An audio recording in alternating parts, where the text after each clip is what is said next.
एक बहुत ही प्राचीन कहानी है। पुराने काशी में एक व्यक्ति रहा करता था जिसमें आत्मज्ञान, आत्म साक्षात्कार प्राप्त करने की बहुत ही लालसा थी। उसकी पूरी खोज एक ऐसे गुरु के तलाश में थी जो उसे ध्यान सिखा सके। वह अच्छे गुरु के तलाश में एक गुरु से दूसरे गुरु के पास, दूसरे गुरु से तीसरे गुरु के पास, ऐसे ही वह कई गुरुओं के पास गया ध्यान सीखने, खुद को जानने, लेकिन कुछ भी नहीं हो रहा था। उसके अंदर शांति नहीं थी। ऐसे करते करते सालों बीत गया। अब वह थक चुका था, हताश हो चुका था, क्योंकि उसकी तलाश ही पूरी ना हो रही थी। फिर किसी ने उसे कहा कि अगर तुम सच में गुरु को खोजना चाहते हो तो तुम्हें हिमालय जाना होगा। कहते हैं हिमालय के दुर्गम पहाड़ियों में एक योगी रहता है। कोई नहीं जानता वह कहाँ रहता है, क्योंकि वह आज तक किसी को मिला ही नहीं। जब भी उसके बारे में किसी को पता चलता है तो वह योगी उस स्थान से चला जाता है और हिमालय पर्वतमाला की और भी गहराइयों में जाकर रहने लगता है। पर एक बात निश्चित है कि वह हिमालय के ही दुर्गम पहाड़ियों में रहते हैं। बस किसी को पता नहीं कि वे कहाँ रहते हैं। तुम्हें हिमालय की दुर्गम घाटियों में ही जाकर तलाश करनी है। वो आदमी बूढ़ा हो रहा था, लेकिन फिर भी उन्होंने हिम्मत जुटाई। उसने हिमालय की यात्रा के खर्च के लिए 2 साल तक मेहनत करके धन इकट्ठा किया। फिर उसने यात्रा शुरू की। उसने प्रारंभिक कुछ यात्रा ऊंटों पर सवार होकर की, फिर घोड़ों पर। अब वह हिमालय के तलघटी तक पहुंच चुका था, जहां से ऊपर अब पहाड़ों में उसे पैदल ही चढ़कर जाना था। वहां उसने हिमालय की निचली घाटी में रहने वाले बहुत से स्थानीय लोगों से उस रहस्यमय योगी के बारे में पूछताछ की। वहां के स्थानीय लोगों ने बताया कि हाँ, हमने उस बूढ़े योगी के बारे में सुना है। वो बहुत ही प्राचीन है। कोई नहीं बता सकता कि वह कितना पुराना है। शायद 300 साल या फिर 500 साल का भी, किसी को भी नहीं मालूम। वह इसी हिमालय पर्वत में कहीं तो रहता है, लेकिन जगह आपको नहीं बताई जा सकती, क्योंकि हम में से किसी को भी इस बात की जानकारी नहीं है कि आप उसे वास्तव में कहाँ पाएंगे। लेकिन समय समय पर इस बात के सबूत मिलते रहते हैं कि वह योगी रहता तो इसी हिमालय में है। अगर तुम बहुत खोजते हो तो तुम उसे ढूंढ ही लोगे। वह इंसान ऊंची हिमालय के दुर्गम चोटियों में गया। उसने हिमालय के एक चोटी में ढूंढा, फिर दूसरी चोटी में और फिर तीसरी चोटी में। ऐसे वह उस योगी को ढूंढता रहा। 2 साल बीत गए हिमालय में उसे ढूंढते हुए, लेकिन वह अब भी उस योगी की खोज में लगा हुआ था। वह ढूंढे ही जा रहा था।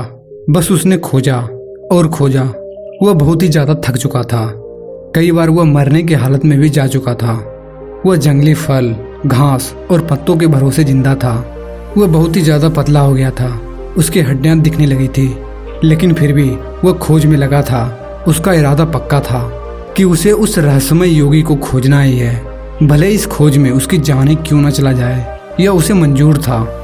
लेकिन क्या आप सोच सकते हैं कि एक दिन उसके साथ क्या हुआ? एक दिन उसने एक छोटी सी झोपड़ी, एक घास की कुटिया देखी। वह इतना थक गया था कि वह चल भी नहीं पा रहा था। वह घिसटते हुए उस कुटिया तक पहुंचा। उस कुटिया में कोई दरवाजा नहीं था। उसने अंदर देखा, अंदर कोई नहीं था। उस कुटिया को देखकर ऐसा लग रहा था जैसे सालों से इसके अंदर कोई नहीं रह रहा था। उस इंसान को लगा कि वह योगी अब इस दुनिया में नहीं रहा। आप सोच ही सकते हैं कि उस इंसान को अपनी कितनी बड़ी हार महसूस हुई होगी। वह जमीन पर गिर पड़ा। बड़ी थकान से उसने सांस छोड़ते हुए कहा, मैं हार मानता हूँ। वह वहाँ हिमालय की ठंडी हवा में सूरज के नीचे लेटा हुआ था। अब उसके अंदर से किसी भी प्रकार की तलाश की सारी इच्छा खत्म हो चुकी थी। सारा विचार खत्म हो चुका था। वह बस शांति से लेटा हुआ था और जिंदगी में पहली बार उसे इतना आनंद महसूस होने लगा था। उसने कभी ऐसा आनंद न चखा था। अचानक उसे हल्का सा महसूस होने लगा। अचानक उसके सारे विचार गायब हो गए।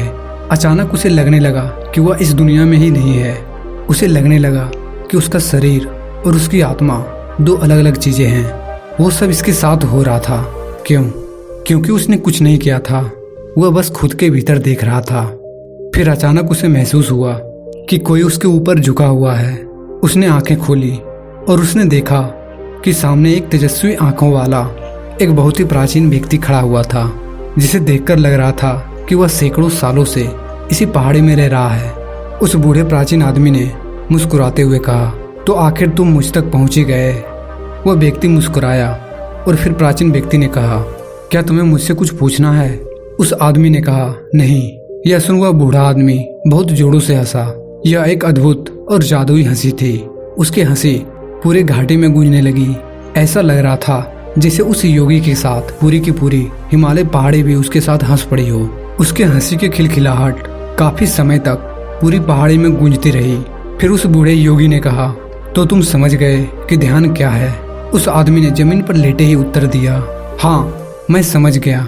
दोस्तों, आखिर उस व्यक्ति के साथ क्या हुआ जिस ध्यान को वो सालों में नहीं समझ सका, वह उसे एक पल में कैसे समझ गया? वह शब्द जो उसके अस्तित्व के सबसे गहरे मूड उसकी अंतरात्मा से आए थे कि मैं हार मानता हूँ, उसी हार में उसके सारे लक्ष्य, सारे खोज, सारे प्रयास गायब हो गया।